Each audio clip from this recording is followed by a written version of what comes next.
Welcome to this week's TDD Weekly Report for the week ending September 22nd. For those of us in the Northern Hemisphere, this is the first day of fall. First up, this was sent to me by Honda Scooter Lady. There's a store called Suru in Los Angeles, and they're a concept retail store. They asked some of their favorite artists in the Los Angeles area to do their concepts of decorating by painting different motorcycle helmets. If you want to check some of these out, I'll give you a selection of a couple of them, and then I invite you to go to the website to check out the rest. This also was done as a silent auction. At the end, these helmets were auctioned off, and the proceeds went to Riders for Health, a cause for transportation of medical personnel in Africa to help them get to the different locations to serve the underserved communities in Africa. As usual, all links will be in the bottom in the description, so check them out. Next one was from Hank Two Wheels.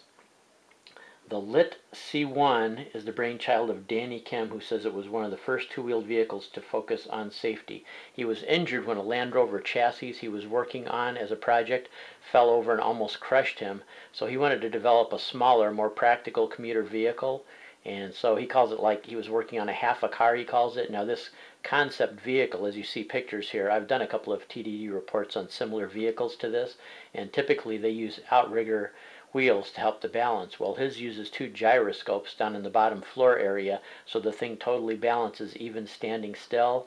And just to prove how well it is, he stages a mock accident, and also with a tow vehicle tries to actually pull it over on its side, and it's very difficult to do. According to him, it also has triple redundancy, so if a system breaks down, there's still some backup, and there's even a mechanical system after that. So I imagine if you totally lost electrical, the gyros would still keep it balanced for a while, and then there are outriggers on it for when you're parked, so the outriggers could come down and stabilize it. So if he gets the concept right, I think this could be pretty good, and they're going to sell it for around $24,000 in the UK when it comes out. That's 24,000 US. I forgot to write down what the pounds conversion is. You can convert that on Google, and they hope with production to get it down to around $16,000 US, but there's no plans that I saw to market it in the US yet. This is just going to be a UK thing when it comes out. This next story was from my friend Harry T, who's been a long-time contributor to the TDD report, and I do thank all the contributors. It really helps a lot. A park ranger was approaching a moose to try to get him loose. He got his horn, one of his antlers, caught in a child swing, and this park ranger was brave enough to actually approach the moose close enough to use a chain cutter and slowly cut piece by piece the chains away until the moose could finally get free. The video isn't really super long, but I tell you, even spending a couple of minutes that close to a creature that could toss you 20 foot in the air, no problem at all. That park ranger was either crazy or very brave, but the moose ended up getting away, and it seemed like no harm, no injury, and the moose got away unscathed. So if you get a chance, check out that video.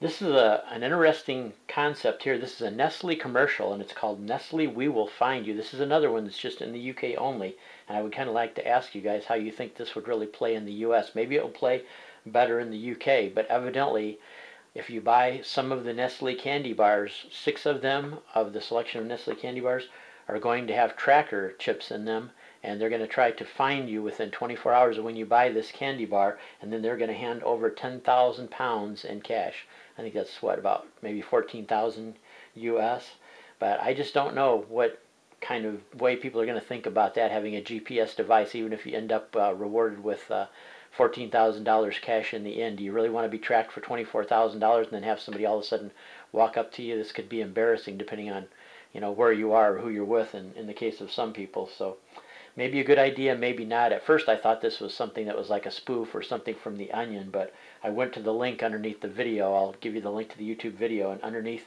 that is the link to their official Facebook page.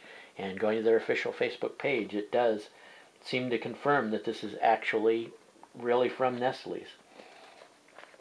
And here's one like I talk about too. A lot of times when you guys send me in links, I don't necessarily use the link you send me, but a lot of times this takes me off into a different direction and side links that I come upon interesting stuff.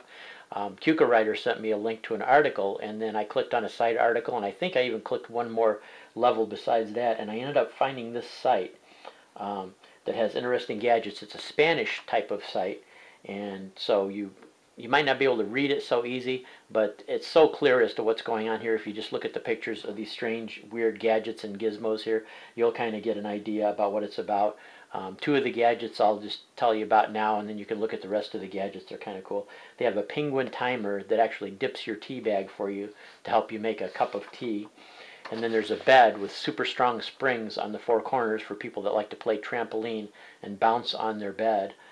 There's all other kinds of weird stuff here. Check it up and check up the links. And down at the bottom, which is really kind of cool, is they show a video down there, a YouTube video of this round table, and you give the table a quarter of a turn, and the table turns from a table that could seat maybe 8 people to a table that can seat about 16 just by doing a quarter turn. It kind of, I don't know how, it kind of opens up like a flower and then rotates and expands and then goes back together. It's probably not real practical, but it's something really cool and really neat. So if you get a chance, check that out too. So thank you for all the contributors. I really appreciate it a lot. Now it's shameless promo time. I'm going to shamelessly promo 3 different things. First, I want you to check out the Friday show. It's been delayed this week, as some of you know, but they're working on the rough cuts right now, and I've got a chance to take a look at them. And I'm telling you, every time, I know I say it every time, that this show is going to be even better than the last, but this one definitely is going to be even better than the last. They put a lot of work into this. The one thing for me is if I have to shut the show off several times because I'm laughing so hard I have a hard time breathing, well, I haven't even seen the finished part of it. I've just seen the rough cuts, so it's going to be well worth the wait. Check out the Friday show. And next, check out my buddy Seven Hunted and Hunting the News. If you get a chance to check his out, it's weird, strange, funny stories, whatever he comes up with, but it's always entertaining. I mean, the guy could probably sit down and read the dictionary and make an entertaining 10-minute video out of it. So if you get a chance, check out Hunting the News with Seven Hunted. And last off, I know a lot of people have probably that are subscribed to me are already subscribed to him, but if you are not, check out Navy Thomas 8's channel, because right now it seems like he's trying to get a chance to accumulate and try out 90% of all the action cameras that are in existence right now and for sale. And he also told me he plans on getting the Sony action camera when it comes out. So basically, rather than giving you one particular link, just go to his channel itself and check out, probably out of his last 10 most recent vids, you're going to find a lot of the recent action cameras. For example, the Sports View. He reviewed the JVC action camera. Just, you know, check it out, and as soon as it's possible for him to get a hold of it, I'm sure he's going to have the Sony action cam to check out. So if you get a chance, go to his channel and get the latest information on that kind of gear. So that's about it for this week, everybody. Take care. I will catch you next week.